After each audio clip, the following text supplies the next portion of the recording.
maxkamadda ciidamada qalabka sida Soomaaliya waxay maanta xukun cadaalad ku fulisay Xasan Xanafi Xaaji Cabdisalaan oo ka tirsan kooxda Ugus ee Kisaal Shabaab kaasoo lagu helay dambiyo ay ka mid yihiin inuu ka mid yahay ururkaasi argagixisada Al-Shabaab iyo sidoo kale inuu dilay wariyaal.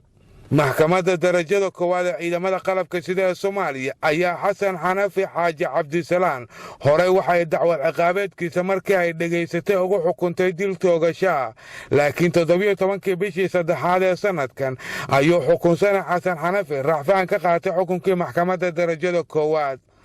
26 bishii saddexaad ee sanadkan ayay maxkamadda sare ciidamada qalabka sida Soomaaliya u fariisatay dacwad ciqaabeedkii loo haystay racfaan leh Xasan Xanafi Xaaji Cabdisalaan waxayna maxkamaddu ku raacday xukunkii maxkamadda darajada koowaad ee ciidamada qalabka sida Soomaaliya oo ahaa dil toogasho. Xasan Xanafi Xaaji Cabdisalaan ayaa intii ay socotay maxkamadayntiisu waxaa lagu soo ogay dilalka wariyaal Soomaaliyeed oo ay ka mid ahaayeen allaha u naxariistay agaasimihii idaacaddii Capital Voice Mahad Axmed Cilmi, agaasimihii idaacadda Hoon Afrika Cali Imaan Sharmaake, agaasimihii ku xigay isla idaacaddaasi Hoon Afrika Saciid Taliil Axmed, tifaftirihii wakaaladda wararka Soomaaliyeed ee Soona Sheekh Nuur Maxamed Abkey, agaasimihii idaacadda Shabeelle Mukhtaar Maxamed Hiraabe. waxayna maxkamaddu dhageysatay marag furka markhaatiyaal ku furaya Xasan Xanafi dambiga uu galay iyadoo Xasan Xanafi lafahantiisu uu qirtay dilalka wariyaal ay ka mid yihiin tifaftirihii wakaaladda wararka Soomaaliyeed Sheekh Nuur Maxamed Abkey.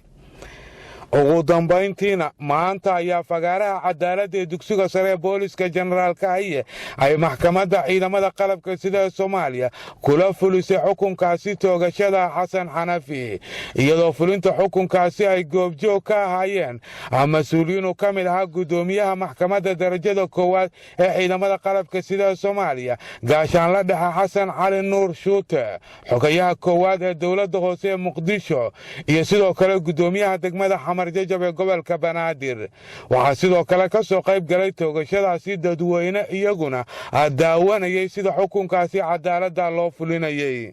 gaashaanle dhexe Cabdullaahi Xuseen ku-xigeenka xeeraryaha maxkamadda ciidamada qalabka sida Soomaaliya ayaa fulinta xukunkaasi toogashada kadib la hadlay saxaafadda.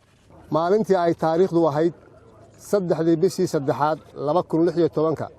waxay maxkamadda darajada koowaad ee ciidamada qalabka sida u fariisatay dacwad ciqaabeedkii loo haystay eedaysane Xasan Xanafi Xaaji Cabdisalaan 28 jir ah ina Maryan Saalim Cumar ku dhashay Xamar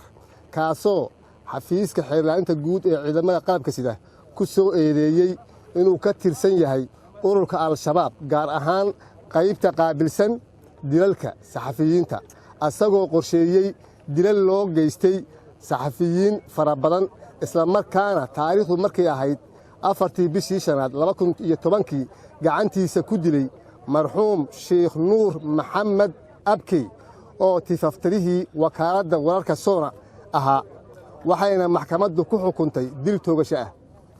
taariikhdu markii ay ahayd 17 bishii saddexaad 2016 waxaa xukunkii maxkamadda darajada koowaad ee ciidamada qalabka sida racfaan ka qaatay xukunsanaha. maalintii ay taariikhdu ahayd 26 bishii saddexaad 2016 waxay maxkamadda sare ee ciidamada qalabka sida u fariisatay dacwad ciqaabeedkii loo haystay racfaan leh Xasan Xanafi Xaaji Cabdisalaan waxayna ku raacday xukunkii maxkamadda darajada koowaad ee ciidamada qalabka sida oo ahaa dil toogasho ah waxayna ku xukuntay dil toogasho ah oo ah qisaastii Sheekh Nuur Maxamed Abkey. maanta oo ay taariikhdu tahay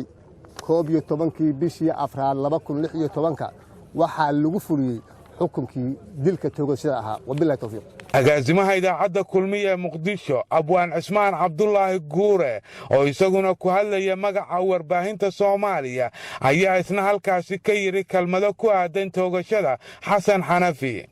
maanta ilaahay ayaa ku mahadsan Xasan Xanafi annagoo u jeedna ayaa la mariyey waajibkii uu mudnaay oo laga gooyey xaqdarradii uu ka galay dad badan oo u badan bahda saxaafadda. waxaan aad uga xunnahay kuwa aan maqli doonno ayagoo cambaaraynaya dilka ama ka maanta la toogtay ama kuwii doraad la toogtay oo intaba bahda saxaafadda ay gacmahooda ku maqan tahay kuwa cambaaraynaya ayaa la arki doonaa saacadaha soo socda waxaan leenahay kuwaas xakiimkii abuuray xaqa uu ku leeyahay ruuxii xafidaba ummaddana xidhiirsho xuquuqdooda dhowree xarig ee bakii jaray xaq ilaali maayo dembiile dad dilay ee la dilay